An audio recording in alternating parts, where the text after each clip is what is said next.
Hi, I'm Angela. I'm an esthetician of 30 years. This is the Holistic Connection podcast, where I'm going to be talking about Western and Eastern medicine, integrating the two together for better health. So Ashley and I just had a really cool experience stepping outside for a second and having a backwards butterfly flying all around us. It was so cool.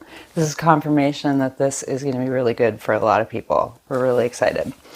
My friend Ashley is helping me do this. She is a holistic fan as well and has dealt with many disorders herself, as well as I have. So I've seen too much of Western only and not enough Eastern integrated.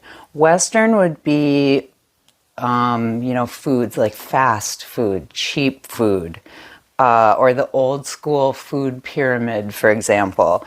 Dermatology diagnosis, doctor diagnosis, therapists, depending way too heavy on prescription medicine, and not enough of the Eastern, which for me is like acupuncture is a huge one for me, Chinese herbs, medicinal teas and supplements, homeopathic, natural therapy philosophy. I've studied a lot over the years and applied what I learned. So I've got a lot of experience and a lot of really good education to share.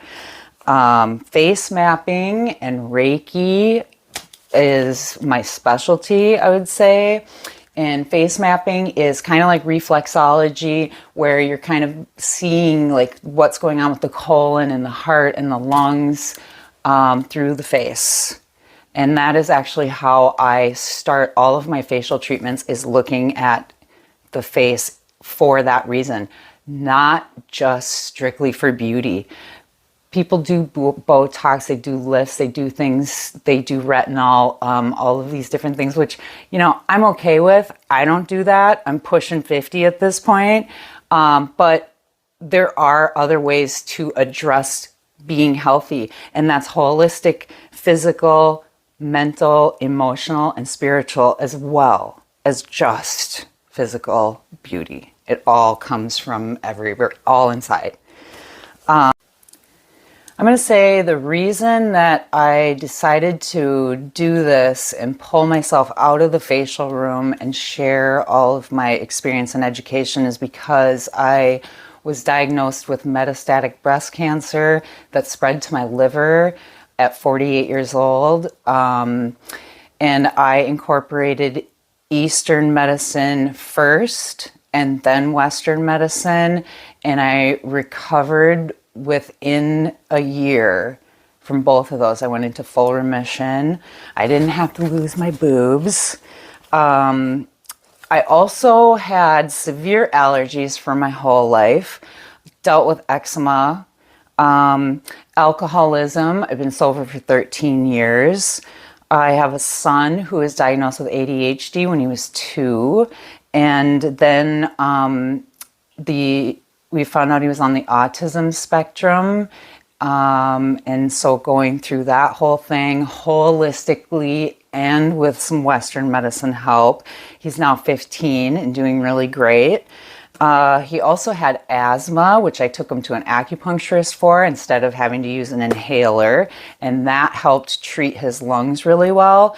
And now, like, for example, if he feels weak in the lungs for some reason, he can get away with sipping a little bit of hibiscus tea and it helps him. He responds really well to it. So I've had a lot of life experience, and I've heard a lot of people's life experience that I've been able to help and guide so that people can incorporate the holistic health into their world easily. So I'll share a lot of different options, different experiences, things that will help you. Everybody will be able to get something from this information. Holistic connection.